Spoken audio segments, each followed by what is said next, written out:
Hello, Facebook. Hi, guys. I'm sorry I took a while. My Instagram wasn't working and now it's on the screen, so I'm going to switch back and forth.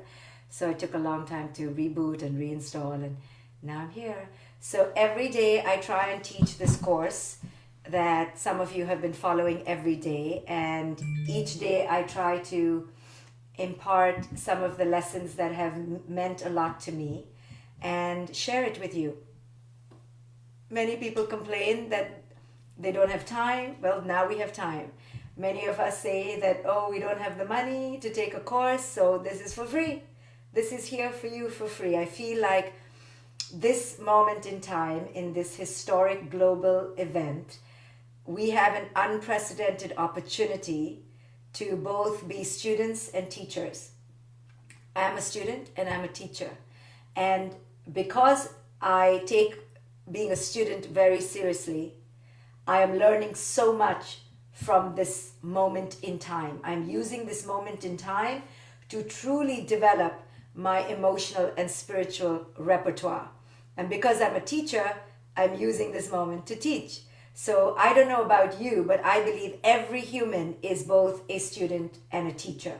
So we need to use this time to shine in that and to rise in that.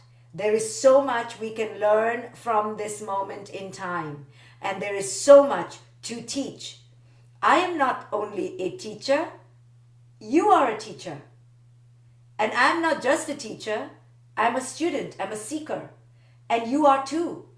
So this moment in time is not something we're waiting to pass.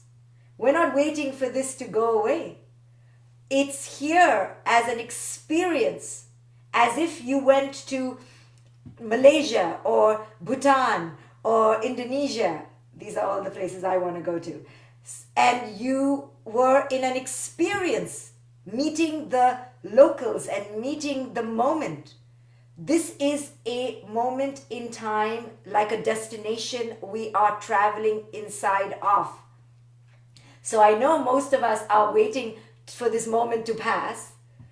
No, when you go to Indonesia and Bali, do you just wait for the scenery to pass? Well, you do if you're not present. But if you're present, you pay attention to everything that's going on. Eyes open, and you begin to observe, and you begin to notice, and you begin to learn. What can I learn from this strange new place? Yes? We are in a strange new place in history. Are we going to just pass by, waiting for the attraction, waiting for this to end? Or are we going to go, oh, this is the destination. It's here. I've arrived. It's happening right now. This exotic place is right now. And then your ego will say, but I don't like it. I thought it would be like that other place that I used to go visit. You know, the other place that had amazing weather every day?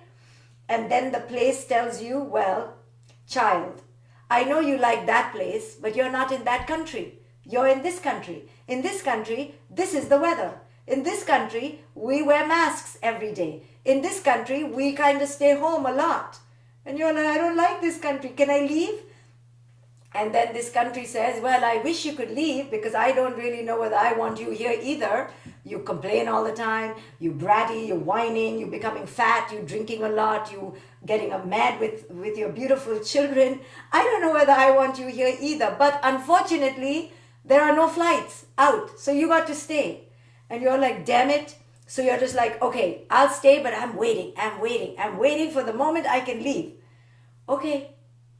Even I'm waiting, to be frank. But I know that that's my ego, because my higher self, my big mind self, knows it's here. And whatever is here is the destination, is the point, is the meaning, is the lesson, is the gift. Even if I don't want the gift, this is the gift. And I can fight it or I can surrender. And if I fight it, I feel like, I'm fighting it. You know, tomorrow I'm going to go and do whatever I want. And then I go out and I'm like, oh, I better run back home. So I can keep stupidly fighting, but all I'm fighting is reality. right? Byron Katie's famous saying is, I can fight reality, but I'll just be wrong 100% of the time, right? To fight reality is just so stupid, but we are so smart at being stupid. We find new ways to be stupid every day. We're like, let me be stupid in another way. I'll just be angry all day. So that's one way to be stupid smart, or smart stupid. Or next time, I'll just eat all day. Or I'll just wait by the news all day, and I'll just wait and check off the calendar all day. So we find smart ways to be really stupid, because if we're being smart but we're resisting reality, at the end of the day, who's going to lose? We. So the only way, unfortunately, and my ego fights this every day too. Just yesterday, my daughter went for a birthday celebration, COVID style. And the COVID style birthday celebration, now everyone knows, is in their own car. You leave it in a pail and everyone's wearing masks. And then if they do hug, it's like 10 feet away, right? COVID style. So I was looking at the pictures, and immediately my ego, my heart went out, and I was like, oh, these poor children, all covered up in their masks. And I had this moment of, oh, what a tragic moment this is. This is just terrible. This is not a childhood. This is not how children should be, right? And I was ready to go into some withdrawal and like eating something. I was like, I need to eat something right now. I need something. Not my friends, not my people, not normal. Eat or drink. Only two solutions in my house. So since I don't want to be intoxicated, I might as well just put on weight. So I watched myself go, and I realized, I am doing what everyone does. Resisting. Resisting what? Resisting reality. So I want to talk about two arrows, and this is Buddhist, yes? So nothing I say is original, okay? I just say it in an original sounding way, but then people always write to me and go, oh, your teachings sound like the teachings in the Vedanta or the Gita. I've never read the Vedanta or the Gita, or much of the Buddha. But my teachings are going to sound like that, because any wisdom teachings sound like wisdom teachings. So I'm not cheating, I'm not stealing. My teachings are wisdom. So if they sound like other wisdom, I'm so sorry, but you don't have to write to me and tell me, I think you have stolen from the Gita. I've not even read the whole damn Gita. I just know what it's about. But anyway, so the two arrows are what is in Eastern spirituality. And what is that? Is the most beautiful thing in the world. The first arrow is the arrow of reality, right? Children need to wear masks. Adults need to wear masks. Adults need to stay home. People are dying. The isness of the reality, right? First arrow, right? So what do? The first arrow comes and the arrow is ready to go through and leave, okay? But no, we humans, we're like, oh, arrow. Ooh, yummy. And then we start licking the arrow. We start inseminating the arrow. We start making the arrow bigger. Come. And we stroke it. We make it grander. And whoa, before we know it, the arrow has reproduced. And now it's second arrow, third arrow, fourth arrow, fifth arrow, right? So it's called two arrows because one arrow is reality. Arrow number 2 to arrow number 10,000 is us, is our specialty. Depending on the level of consciousness. So I have daily at least 10 arrows extra. You may have 9 or 8, and somebody else may have 32 arrows, right? They're really good at inseminating their arrows with their sperm and their eggs and making it new versions of the arrow. So I speak in jest, but there is a profound message here. That reality is what reality is, right? I talked about this yesterday. But our specialty is to make it 2, 3, 4, 5, 6. And the arrow, the first arrow of reality is ready to kill you. It will kill you, but gently and only one time. And it's ready to pierce and pass, right? But the minute it touches us, the specialty called the human being, whoa, it triggers all the past stuff, right? It triggers all the past stuff. And let me tell you another thing. Actually, a lot of reality is happy to go by. Right? A lot of the arrows of reality, like rain. Rain is like, can I just rain like the cloud? I'm just about to pass by. Sorry, I'm messing up your party, but I'm passing by. Let me go. And no, we're like, no, you can't go. And we take that arrow and we pierce ourselves, right? Some arrows are really, really impersonal.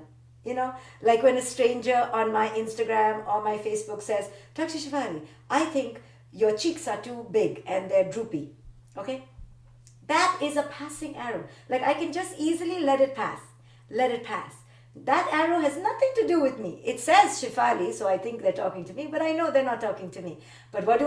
No, I take it in and I go, who's this person? Let me ban this person. I don't, but I could, right? So a lot of arrows are like happy to go by, right? But no, we're not happy that they go by. We're like, let me make you personal. Come, enter my body, trigger me. But the other arrows, like this virus, come on, this is personal. Okay, this feels very personal. We have to stay in the house. We can't go here, can't go there. Feels very personal. So I'll give it to you. Some arrows come a little too close, okay, to the heart. But the trick is what happens inside. That's the trick. Because what happens inside me and what happens inside you differentiates whether we live in joy or in suffering. Yes? So what happens now? Now it touches us inside, right? Now inside is a lot of stuff that we've never even looked at. It's like Pandora's boxes, right? Like those Russian dolls, the nesting doll, doll upon doll upon doll upon doll. You think it's just one doll. You open it, another doll. You open it, another doll. So many of us, because we haven't done the work of cleaning up the Pandora boxes, opening up our Pandora boxes and looking inside and healing what's inside, the crying dolls inside, our inner space is stacked, okay, with landmines. These Pandora boxes look really pretty. And you're like, oh, let me open it. You open it, it's a landmine, okay? What that means symbolically is that inside are a lot of wounds. Okay, lot of wounds. Eckhart Tolle calls it the pain body. The body is not even pain, is not even a body, it's pain. You know people like that. Anywhere you touch, oh, they're in pain. They're in pain body. They're in pain body. They're in pain body. Anywhere you touch, it's pain body. Correct? So it is with all of us, depending on the amount of work we've done. So the arrow of life comes, and depending on what's inside, now we have one explosion or 30,000 a day. All that is for us to see. Not that it's the arrow. It's what the arrow is touching inside. That determines if the arrow can go through, no? The reason the arrow doesn't go through is because it's making babies depending on how many inner children it needs. The more inner children inside, the more babies we make inner children to play with us, so to speak. Yes? I'm saying all this in metaphor. So the arrow inside goes, oh, so many inner children. Let me make some babies to play with these inner children. And now we're having a party of all these inner children. And the arrow wants to leave, but now it's too distracted. Now it's become one arrow, it's become 2 arrows, become 5 arrows, become 10 arrows. And now we are feeling the piercing all day long. And we think it's the arrow of reality. But it's not the arrow of reality. It's the arrow inside us. It's all this stuff that is Pandora boxes and landmines that are waiting to explode, that we have been covering up through our substance abuse, through our work, through our schedules. We've been hiding. Now we can't hide anymore. Now it's like, but what an opportunity, right? You're upset. You're like, damn, it's a really hard time. I'm having a really hard time, My children are home all day long, and my partner, look at my partner, such a mess. He doesn't even know how to close the toothpaste. And my partner, the wife, I can't even say anything negative about women. Okay, let me imagine. She is on me every day to tidy up after myself. She's such a nag, right? So you're beginning to blame the other. What you don't realize is that it's not the other. It's the Pandora boxes that are opening up inside you. Maybe you're realizing, I don't like being around my children so much. I like them far away. And now you're being forced to confront why you don't like your children that much. Or you're being asked to confront whether you know your partner. And you're like, I didn't know that they eat every 2 hours. I didn't know they breathe so loudly. I didn't know they blink so much, right? So you're like, oh, like I didn't know all this. Like I was only meeting my husband or my wife on the weekend. Now I'm seeing them every day. I didn't know they are so slobby, right? So now you're beginning to see this, right? And then some of you are missing your husbands, right? So somebody says they miss their husbands because they're essential workers. So I'm just in jest. I'm talking in jest.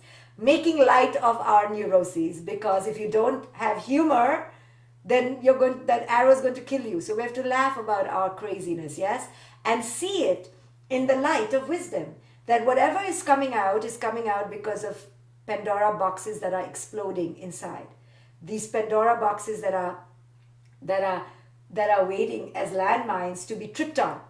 So can we use this moment in time to be students of what is coming out and ask, what does this mean about me, right? How is this all about me, correct? How can I rise to my own healing and understand that I need to make changes in my life? I need to connect more. I need to create more boundaries. Or when this is over, this is what I need to do. And for now, I may have a stopgap measure, but later I will do this. You're beginning to understand for the first time in this pause who you really are. And this is what this virus is doing in a painful way, right? It's taken away our loved ones. It's taken away our schedule. It's taken, look, I'm saying it's taken, right? We feel like it's taken away our loved ones. We feel like this virus has taken away our schedule, our routines. Damn it, it has, right? In many ways it has. But in many ways, it just is, right? And we now have to adapt to reality. It just is. For example, if it began raining 24 hours a day for 365 days a year, we would have to adapt, correct? So yesterday when I saw my daughter with the masks, I shifted it immediately to, don't look at it like, oh, poor thing. Look at it as, wow, we're protecting ourselves, just like we would wear raincoats and umbrellas every damn day. Imagine if we lived on a planet where it rained all day, right? We just haven't experienced that, but imagine that's how it is now. It's raining and we have to protect ourselves all day. We have to adapt. We are adaptable. We can do this. And imagine if this happened in 1918 like it did. They didn't even have this computer, this connectivity. We have this. We're doing better than those people did out there, right? We have this. So there's a lot to connect with. There's a lot to learn from. This is not a lost moment that you need to just delete from your snapshot album. This is not a moment where you're just waiting for it to get over. No, we are in this moment to learn. And what we can learn about is how we make second, third, fourth, 15 arrows. Because what we're doing now is what we've done always. It's our pattern. So how do we understand our pattern with compassion? And how do we become a student and a teacher of this moment? This moment is here to stay, guys. Okay? You may stop wearing masks 24 hours a day, or outside, may you wear it 8 hours. It's indelibly changed us till it will pass. It will pass, but it's not passing anytime soon. It will pass. I think in 2 or 3 years, this will be, oh, remember what we did in 2020? Remember? Ha ha ha. Right? I think we will be safely beyond it. But it doesn't matter, guys, because something else will happen in our lives. Sorry to say. Not a pandemic, but a microscopic event in your life. Something is going to happen. You're going to break up with your lover. You're going to get diabetes. Your child is going to not get into the college they wanted to get. Something is going to happen that is going to feel like a crisis. So, whether you like it or not, your adaptation, your capacity to be a student is never going to end. And being a student is uncomfortable, isn't it? It means asking, what do I need to learn? What am I failing at? How should I grow up? Right? We don't want to be students. Damn it. But the truth is, life is always a teacher. We are always students, whether we like it or not. You know, we wanted to be parents. Bloody hell, we realize can't even be a parent. Now this Dr. Shefali says we have to be a student. I want to be a parent, my people tell me. I became a parent because I want to be a parent. And I'm like, please don't be a parent, be a student. And they're like, go to hell, right? And they fire me. Because we want to be something, not students. Because students mean we have to open, we have to expand, we have to be vulnerable, we have to learn. Who wants to use our head to learn all the time? Who wants to look inside all the time? We want to be the masters, we want to be the commanders, we want to be in control. And when you're a student, you're not in control. But here's the thing, we missed the memo. Always a student. Life will always win. Life will always win. Reality will always win. Whether you like it or not, you will have to learn from reality. You will have to adapt to reality. Adaptation is in our blood. Adaptation is who we are. We cannot escape being a student. We want to be the adult. We want to be in charge. We want to have predictability. No, the essence of life is that we will always not know. Therefore, we will always be the humble one. We will always be the receiver of the lesson. We will always be the student. So you have a choice. You can keep acting like you're in charge, you're the parent, you're the adult. Damn it, you'll do what you want to do. You're in a free country, you're a free person. Okay, go ahead. Reality will still win. Reality is what reality is. Whether you like it or not, it is going to win. You are not over reality. At best, you can be a conscious partner of reality, but you cannot win reality.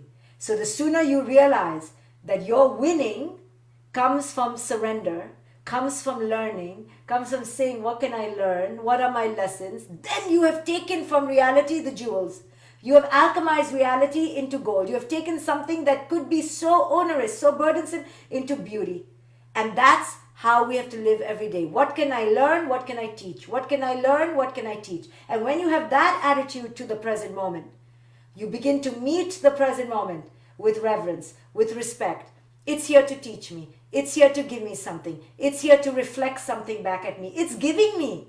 It's not taking from me. It's giving me. You see? When you're a student, you're always taking. You're always the receiver. And when you're the teacher, you're in the giving mode, but you're getting. So there's this mutuality, there's this reciprocity, this circle of eternal fulfillment. You have energy. But if you feel like you should be given too, because you're greater than, and damn it, you need to be in charge, you will deplete. Because that hierarchical dominance is tyranny, is one directional. It's not reciprocity. So when you approach life with reverence, with humility, with the acceptance of the isness, right? With the declaration that you're here to be a student, that you're here to understand, that you are humble, you will adapt. We have to wear masks. We have to wear masks. It's okay. We're still alive. We're still part of nature. We're still breathing, right? Then we see in every moment what we are getting, not what we are losing, right? So this approach can only occur when you pay attention to how you take the first arrow of reality and you make it the second, the third, the fourth, the fifth. So in every situation, what I do, and I do it every day, I'm telling you, I'm a master of at least 10 extra arrows I make. Okay, I don't know about you, I make 10 extra. For every one, I make 10. So I'm always watching, oh, this was reality, and look how I put on reality extra arrows. I just inseminated more little inner children in me, and I burst forth my landmines. And then I look inside and I go, what landmines from my inner child, what am I activating? And they will always be, as I've said, every class, all to do with fear. Who am I? Am I worthy? Am I going to make it? Will I belong? Will we be okay? Is this okay? Right? It's coming from fear. The only reason we get activated is because we are in fear. So this is it, guys. We're in this reality. We're here. You and I together. We're in this globally. What an amazing opportunity to understand what we can do together as a globe, how we can move together as a globe. But we can only move together through the individual, through one, right? I always say one is everyone, one is a million. So together means you in the silence of your home. No one needs to know about it. You don't need to go on Instagram. In the silence of your home, you declare, I will be humble, a humble servant and student of surrender to the present moment. And when you decide to be that humble servant and student of the present moment, then you use the arrows that seem to be plunging against you to turn them into the gold of your evolution. You take that arrow and you turn it into gold. Only when you come to this present moment with the right attitude, with the attitude that this is life, this is the destination, this is where I needed to be. I have arrived. No resistance. What can I learn? What can I see? How can I grow? What locals do I need to meet to really understand this experience, as in learn from wisdom teachers? How can I get from this experience the richest possible moment in time? You have arrived at your destination. There is no destination. It's here. Stop resisting the here. Enter the here. It's here. The moment you've been waiting for is here. It just doesn't look like you wanted it to look, but it's still worthy.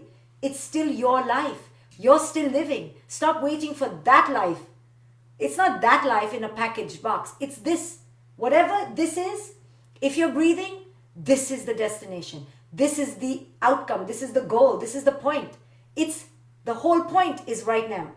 So enter the present moment with the energy of humility, that you are just a student here to receive. So I'm going to read a verse from the Tao. I don't know which verse I'm really on, but I think I was on verse 11. Okay, so this is from the Tao Te Ching, which is the most beautiful book all about how to live in chaos, how to live in life. Because life is chaotic. If not this chaos, some other chaos. So here it is. So look, Maria just wrote, I'm scared to go back to work when everything opens up. She's not living in the present. Maria, you're living in the future. Are you scared right now? No. Has work opened up now? No. Enter the present moment. Bring your thoughts back to the present. If you want to learn more about meditation, which I teach about bringing your thoughts back to the present, take down this website. I'm going there at 1 o'clock to teach meditation. It's facebook.com, yes, /groups/get superpowered /. So groups/get superpowered /. I teach meditation there every day. I'm going to go there. It's 12:47 Eastern time now. I'm going to teach there at 1 o'clock, but the time changes every day depending on the mood. Okay, so from the Tao Te Ching, verse number 11, it says, we join spokes together in a wheel, but it is the center hole that makes the wagon move. Okay? We shape clay into a pot, but it is the emptiness inside that holds whatever we want. We hammer wood for a house, but it is the inner space in the house that makes it livable. We work with being, but non-being is what we use. Oh my goodness. So what this means is that life is lived in the air. We are held by the formless, by the breath. I am sitting here not in my house. I'm sitting here in the space inside my house. The pot of the clay, the pot of the clay pot is not made because of the clay. The shape is because of the space. What this is saying is that life is lived in the formless, not in the form. It doesn't matter how we look. It doesn't matter whether we're inside or outside. It doesn't matter if we're rich or poor, tall or thin, successful or not. That is all form. Life is lived in the unformed, in the formless, in the inside, in the energy, in the heart, in the compassion, in the empathy. All the rest is the illusion. You think the shape of the pot is from the shape of the pot. It's not. It's the space inside. Okay, come and meditate with me. Facebook.com /groups/get superpowered. I'll see you here back tomorrow, most likely. Typically at noon Eastern, but sometimes I'm a little late. It is what it is. Bye guys. Bye guys.